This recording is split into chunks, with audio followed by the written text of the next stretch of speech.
नमस्ते, मैं डॉक्टर मीता सक्सेना आज लेकर आई हूँ आपके लिए कक्षा 10 से तोप। यह तोप 1857 में प्रयोग की गई थी।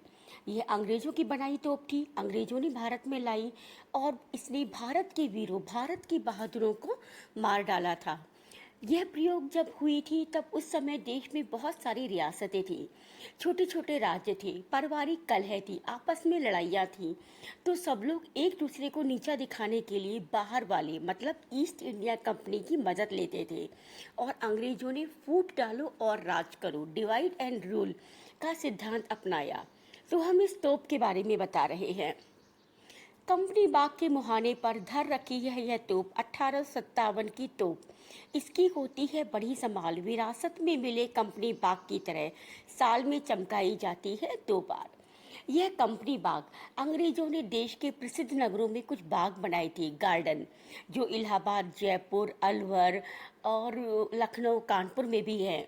अब इनके नाम बदल दिए गए हैं। यहाँ पर कंपनी बाग का जो उन्होंने पार्क बताया है, इसके मुहाने यानी कि प्रवेश द्वार, एंट्रेंस पर ये तोप रखी गई है। अंग्रेज तो चले गए लेकिन ये पार्क, ये बाग अभी भी हमारे पास हैं।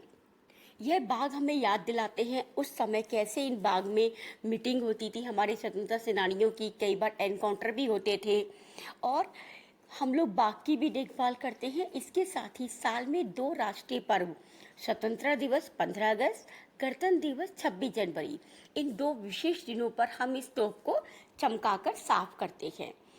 अब आगे लेखक कहता है कि यहाँ पर जो भी सैलानी यानी कि घूमने वाले, पार्क में घूमने वाले सुबह आते हैं, शाम को भी आते हैं, उन्हें ये तोप क्या कहती होगी?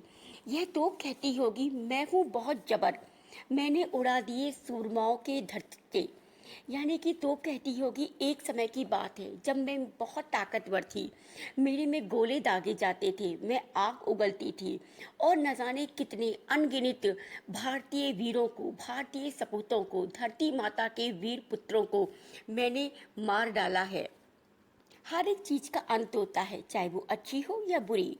आगे बोलता है कवि, अब तो बहरहाल छोटे लड़कों की घुड़सवारी से अगर यह फारिग हो तो उसके ऊपर बैठकर चिड़िया ही करती है अक्सर गपशप। बहरहाल मतलब उर्दू वर्ड है, अब तो सिंपली फारिग मतलब फिनिश होकर।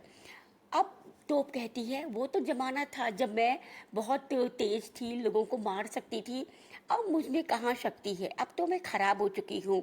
छोटे छोटे बच्चे मेरे पर घुड़सवारी, घोड़ा घोड़ा खेलते हैं, जब उनका खेल खत्म हो जाता है, फारिग हो जाता है, तो छोटी छोटी चिड़िया मेरे ऊपर बैठकर बातें करती हैं। कभी कभी शैतानी में इसके भीतर घुस जाती हैं और जो मेरी नली है, मेरा मुंह है, उसके अंदर घुसकर भी बातें करती हैं गौरैया, छोटी चिड़िया। आगे तोप कहती है, कोई कितनी बड़ी भी हो तोप, एक दिन होना ही है उसका मुंह बंद। अपने ऊपर घमंड मत करो, अहंकार मत करो, कोई भी चीज चाहे कितनी भी बड़ी हो, उसका अंत निश्चित है। इस कविता में 2 चीजों पर ध्यान दिया गया है। पहली बात, विरासत में मिली चीजों को हम क्यों संभाल के रखते हैं, उनके साथ हमारा भावनात्मक संबंध होता है, हमारी यादें जुड़ी होती हैं, हमें रीति रिवाज, संघर्ष, प्राचीन गौरव हमें याद आता है, हमें पता चलता है विरासत को देखकर कि कितनी कुर्बानियां दी गई हैं। यही गलतियों से हम सीख लेते हैं और अच्छी चीज़ों पर हम गर्व कर सकते हैं। इसीलिए हम विरासत में मिली चीज़ों को संभाल कर रखते हैं।